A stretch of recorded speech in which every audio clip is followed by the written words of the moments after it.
কোনো সংস্থা নিষিদ্ধ করার কোনো আলোচনা সরকারের মধ্যে হয়নি। দাবি অনেকেই উঠতে পারে, দাবির সপক্ষে মানুষ অনেক কর্মসূচিও দিতে পারে।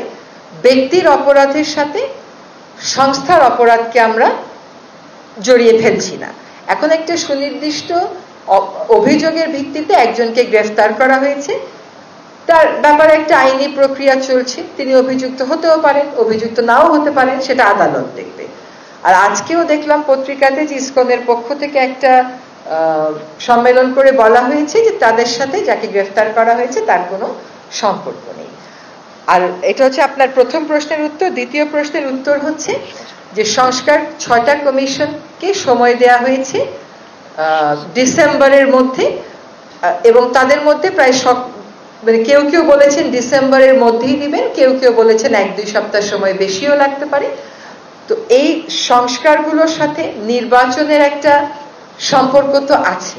এই সংস্কারের প্রস্তাবগুলো আসবে, এগুলোর উপর জনগণ কথা বলবে, চূড়ান্ত একটা সংস্কার প্রস্তাবনা হবে, সেই মোতাবেক যে পদক্ষেপগুলো নেওয়া সেগুলো আমরা নিব।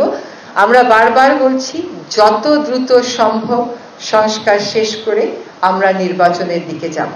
নির্বাচনের একটা নির্বাচন শুরু করার প্রাথমিক কাজগুলো কিন্তু হয়ে গেছে, নির্বাচন কমিশনও গঠন করা হয়েছে। কাজেই নির্বাচন যত দ্রুত সম্ভব জরুরি সংস্কারগুলো শেষ করি তাই।